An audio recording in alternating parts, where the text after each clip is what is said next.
শুনছো? হ্যাঁ, বলো কি বলবে। আজকে তো শিয়ালদা পাড়ার দিকে যেতে হবে। জমি কাজের কিছু বাকি আছে, তোমরা যাবে? দেখো, রমার পড়াশোনাটা ভালো মতন করতে হবে, সময় কেটে যাচ্ছে, তাই আমাদের যাওয়া হবে না, তুমিই বরং যাও।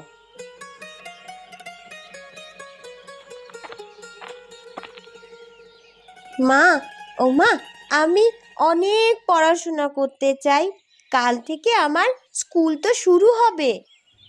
হ্যাঁ মা, তুই পড়াশোনায় বেশ মনোযোগী, কিন্তু পাড়ার ছেলেমেয়েরা তো জমিতে গিয়ে বালকপনা করে, দুষ্টুমি করে।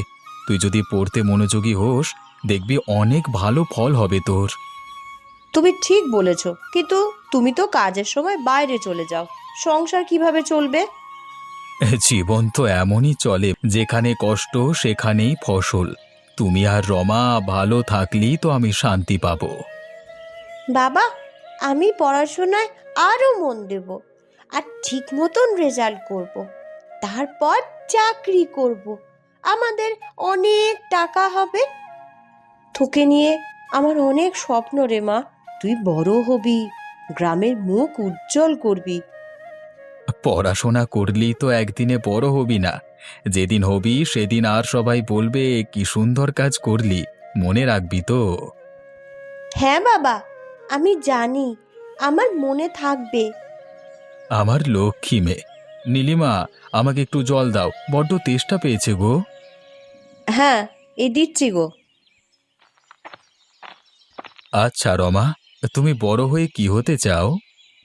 আমি ডাক্তার হতে চাই বাবা, গ্রামে চিকিৎসা করব, অনেক মানুষ বিনা চিকিৎসায় আর মরবে না, আমি তাদের পাশে থাকতে চাই।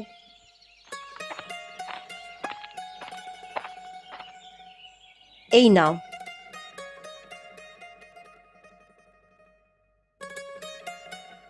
এবার আসি। সাবধানে যাও, কেমন?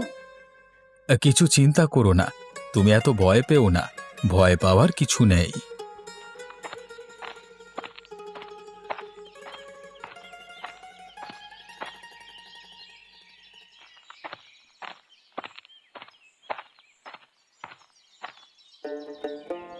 এই যে আরফান চাচা, কেমন আছো গো?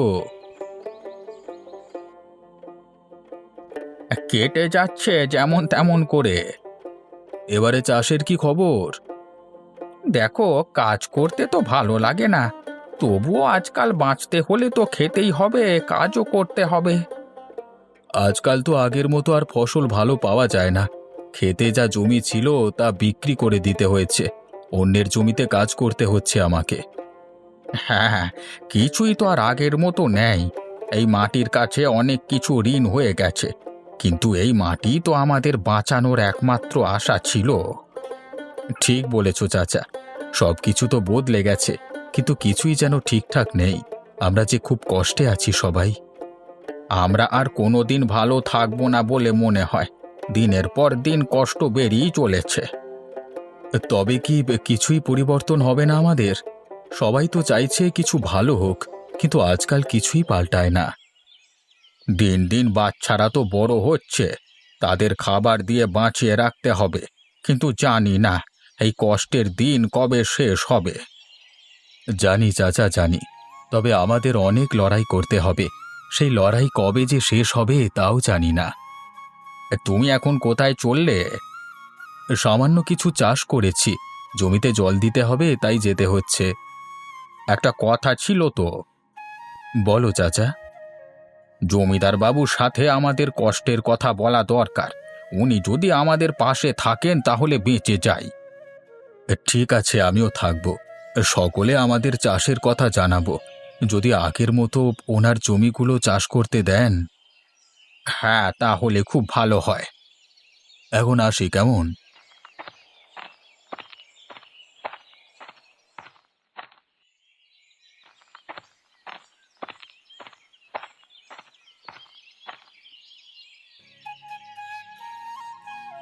ও মা, মা, আমার পরীক্ষা শেষ হয়ে গেছে।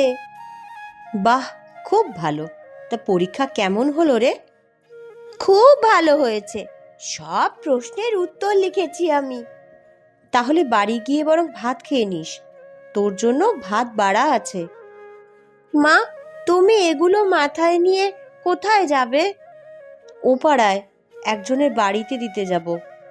কেন? এগুলো দিলে কিছু টাকা পাবো মা।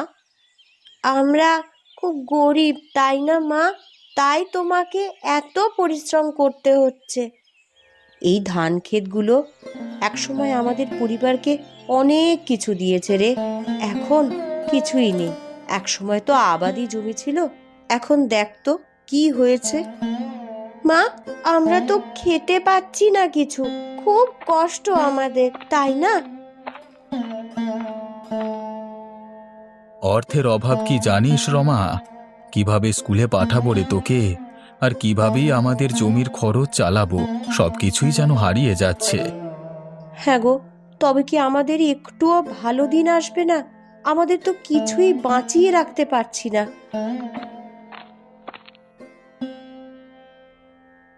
আজকাল তো জমিতে কোনো ফসল আসছে না, সেচের জলও তো আর ঠিক মতো পাওয়া যায় না।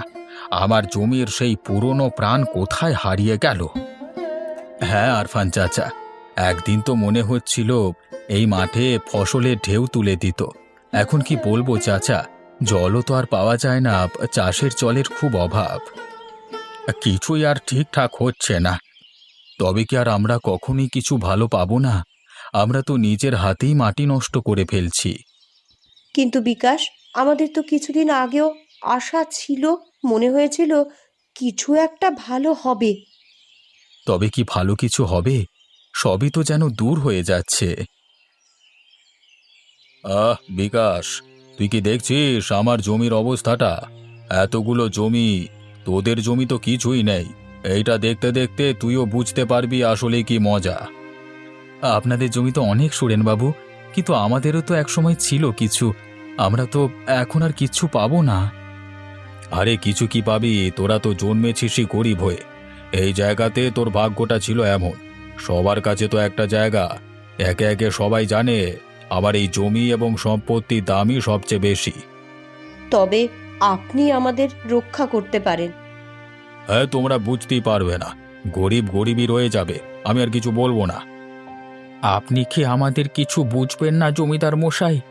মানুষও তো জীবনে এক সময় এক জায়গায় দাঁড়িয়ে থাকে না। একদিন তো আমাদেরও ছিল কিছু। আপনার জমি এবং সম্পত্তি আপনার কাছেই থাকবে, শুধু আমাদের চাষ করতে দিন। আমরা তাহলে কিছুটা রেহাই পাই, আমাদের কষ্ট যে বেড়েই চলেছে। তুমি বুঝবে না বিকাশ, আমি যেভাবে সবকিছু পেয়েছি তাতে আর কাউকে চাষ করতে দিতে পারবো না। একটু দয়া করুন, একটু বুঝুন। আমাকে ক্ষমা করো, আমি ওই দিকের জমিগুলো দেখতে যাই।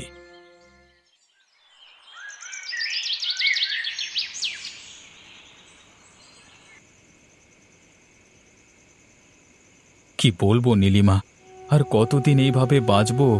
আমার কাছে তো কিছুই আর নেই। সেই ছোট ছোট দিনের সুখও কোথায় হারিয়ে গেছে। জমিদার বাবু কত স্বার্থপর, আমাদের অবস্থাটা একটুও বুঝলো না। ধনী লোকেরা গরিবদের পেছনে লাথি মারে এইভাবেই। তারা কেন আমাদের মতো মানুষের কথা ভাববে? বাবা, ও মা, মা, আমি কিছু বুঝতে পারছি না, কেন এত কষ্ট আমাদের? কেন আমরা সব সময় এইভাবে অভাব অনটনে থাকছি? রমা, তুই তো আমাদের ভবিষ্যৎ, কিন্তু তুই যদি জানিস একদিন তোর জন্য আমরা কিচ্ছু করতে পারিনি, তাহলে কেমন লাগবে? তুমি কি জানো নীলিমা, রমার স্কুল ফি দেওয়ার জন্য আমাদের কাছে একটা টাকাও নেই। ওর ভবিষ্যতের কথা ভাবতে গেলেও বুক চেপে ধরে থাকতে হয়। হ্যাঁ গো, তাহলে কি রমা স্কুলেও যেতে পারবে না? তাকে কি ভবিষ্যতে শিক্ষিত করতে পারবো না? এটা তো সময়ের বিষয় নীলিমা। এই সমাজে গরিবের কোনো জায়গা নেই। আমাদের সন্তানও যদি লেখাপড়া করতে না পারে, তবে আমাদের কি অবস্থা হবে, কি জবাব দেব? মা, আমি কি স্কুলে যেতে পারবো না? আমাকে তো পড়াশুনো বন্ধ করতে হবে তাহলে। আমি বেঁচে থাকতে থাকতে তোর পড়াশোনার একটুও ক্ষতি করতে দেব না। আমি তোর বাবা, এটা মনে রাখিস। যদি কিছু করার সুযোগ থাকতো, যদি আমাদের একটু একটু কেউ সাহায্য করত। কোনো সাহায্য নেই নীলিমা।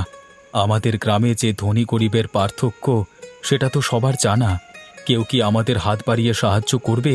করবে না। নিজেদের পথ নিজেদের তৈরি করতে হবে। এই নদীটা দেখো, একটা সময় এর জল ছিল আমাদের সব সুখ, সবার আশার আলো। কিন্তু এখন এই নদীও যেন আমাদের কষ্টের প্রতীক হয়ে দাঁড়িয়েছে। কি করবে বিকাশ, নদী তো চলে যায় তার নিজের গতিতে, কিন্তু আমাদের কষ্ট তো থামতে চায় না। আজকের পর আমাদের কি বাঁচার আর কোনো পথ আছে? আমরা বাঁচার জন্য কত কিছু করলাম, কিন্তু কিছুতেই কিছু হচ্ছে না।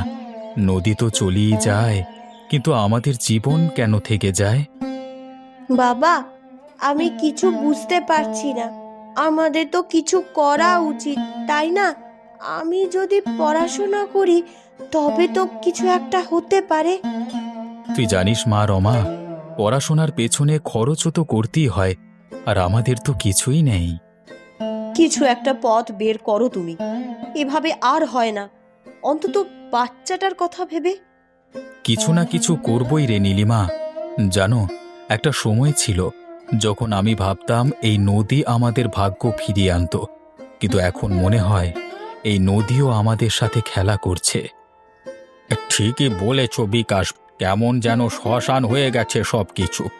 এক সময় এখানে আমরা জমি চাষ করতাম, জল নিয়ে আসতাম, কিন্তু আজকাল একই ঘরে কিছুই নেই।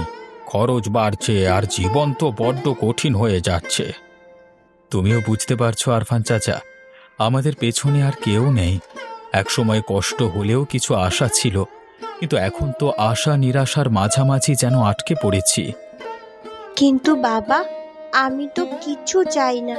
আমি চাই গ্রামের গরিব মানুষ সবাই দুবেলা দুমুঠো মোটা ভাত খেয়ে বেঁচে থাকুক। একদম ঠিক বলেছিস, এটা তো আমরাও চাই।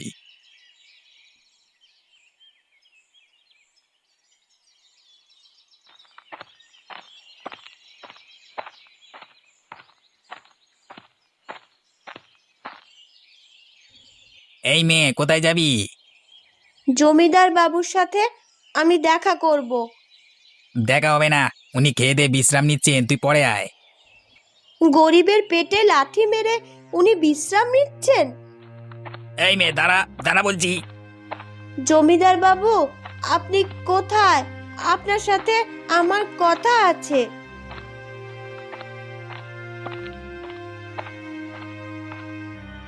দারোয়ান, ওকে ছেড়ে দাও। তুমি কি বলতে চাও বলো।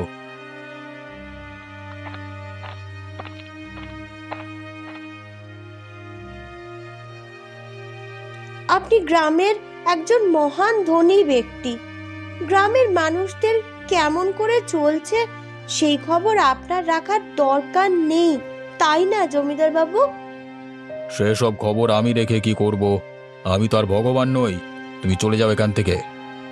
গ্রামের অধিকাংশ মানুষ আধ পেটা খেয়ে বেঁচে আছে, কেউ কেউ তো খেতেই পাচ্ছে না। আপনার তো এত জায়গা, এত জমি, একটুখানি চাষ করতে দিলে আপনার কি এমন ক্ষতি হবে? এইটুকু মেয়ের মুখে বড় বড় কথা! এই দারোয়ান, ওকে মারতে মারতে গেট থেকে বের করে দাও। তা আপনি করতে পারেন, কারণ আপনি তো জমিদার। আপনার লোকবল অনেক, অনেক সম্পত্তি।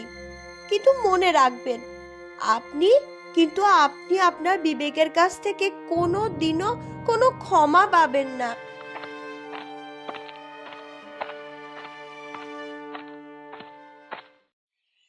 এখন আর কিছুই ভেবো না নীলিমা। এই জীবনটা আর যন্ত্রণা সহ্য করবার মতো নেই। কখনো মনে হয় এসব কিছুই যে হওয়ার ছিল না। তুমি কি সত্যিই মনে করো যে আমাদের জীবনের শেষ এইভাবেই হয়ে যাবে? কি হবে? আমরা কোথায় যাব? কোথায় যাব নীলিমা আমি জানি না, শুধু মনে হয় শেষ হয়ে গেছে, কিছুই বদলাবে না। বাবা, আমি কিছু করতে চাই। আমাকে কিছু করতেই হবে। তুই তুই আর কি করবি? তুই তো খুব ছোট রে মা। কালকে দুপুরে তুই কোথায় গিয়েছিলিস? কি রে, উত্তর দে। আমার পক্ষে যেটা করার আমি করেছি। মানে, কি করেছিস? সেটা ঠিক একদিন বুঝতে পারবে। রূপকথার মতো কথা বলছিস রমা। পড়াশোনা ছাড়া তোর আর কোনো কাজ থাকতে পারে না। এই ক্ষুদ্র সংসারে তুই কি জানিস কত কষ্টে দিন কাটাতে হয়? অসহায় মানুষের কান্নার শব্দ শোনা যায় না। পেটের খিদের শব্দ এখন চারিদিকে ছড়িয়ে পড়েছে। তুমি জানো নীলিমা, আমরা জীবনে অনেক কিছু চেয়েছি কিন্তু কিছুই পাইনি, না টাকার জন্য না সুখের জন্য। আপনি আপনি জমিদার বাবু এমন সময় আমার বাড়িতে?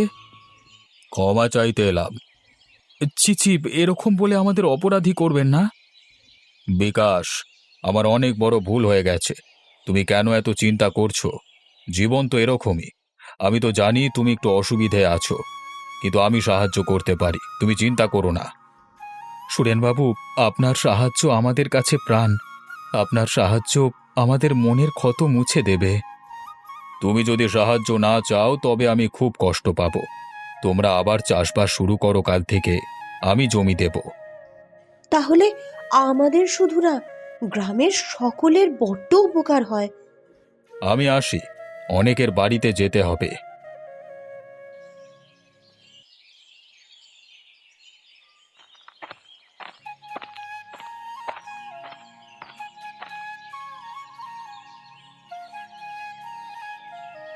এতদিন পর একটু শান্তি ফিরে পেলাম আরফান চাচা।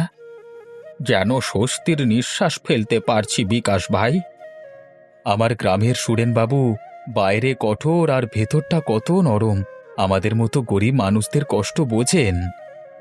তাহলে সেদিন আমাদের এত অপমানজনক কথা বলেছিল কেন জানি না। আমার মনে হয় আমাদের পরখ করে দেখছিল আমরা চাষ করে ফসল ফলাতে পারি কিনা। তাই হবে হয়তো। তোমরা চলে এসো, অনেক বেলা হয়ে গেল। জল মুড়ি খেয়ে আবার চাষে লাগবে খন।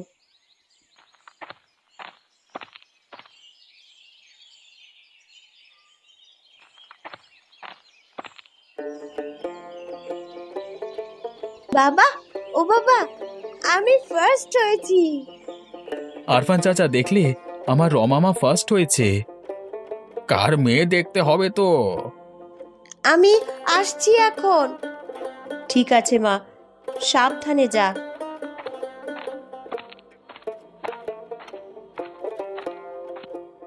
এই ফসল আমাদের মতো গরিব মানুষদের প্রাণ।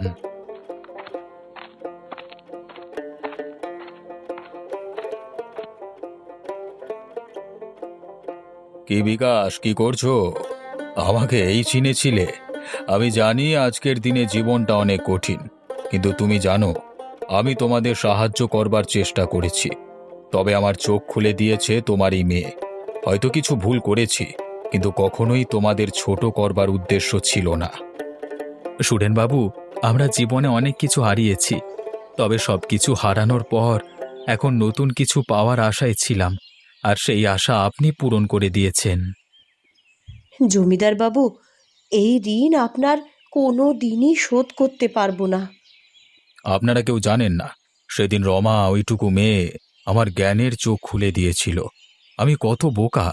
বলেছিল একই আকাশের তলায় একই সূর্য, একই আলো, একই অক্সিজেন নিয়ে আমরা বেঁচে আছি। কেউ গরিব, কেউ ধনী, কেউ জমিদার। মানুষ যদি মানুষের বিপদে পাশে না থাকে, তারা কি সত্যি মানুষ না অহংকারী? এটা শুনে আমি খুব কষ্ট পেয়েছিলাম। তারপর ভাবলাম, না, আমার এত জমি সকল গরিব মানুষ চাষ করে ফসল ফলাবে। আপনি মহান ব্যক্তি সুরেনবাবু, ভগবান আপনার মঙ্গল করুক। আপনি আমাদের গ্রামের সকলের অভিভাবক। আমাদের সকলের দুঃখ কষ্ট যারা বোঝেন, বিপদে পাশে থাকেন, তারাই আমাদের অভিভাবক। আল্লাহ আপনার সহায় হোক। লড়াই করে কষ্ট করে জীবনটা এগিয়ে নিয়ে যেতে হবে। এটাই তো জীবন। সবসময় যা চাই তা পাওয়া যায় না, কিন্তু কিছু না কিছু পাওয়া যায়। আমি বিশ্বাস করি তোমরা তোমাদের যাত্রা শুরু করবে। আপনি ঠিক বলেছেন সুরেনবাবু, জীবন চলতে থাকবে, থামবে না। জীবনে কষ্ট আসে, সংগ্রাম থাকে, কিন্তু জীবন চলতে থাকে। কখনোই হার না মানা উচিত। চেষ্টার পর চেষ্টা, প্রতিদিন নতুন কিছু পাওয়ার আশায় চলতে থাকা উচিত, কারণ নদীর মতো জীবনও কখনো থেমে থাকে না।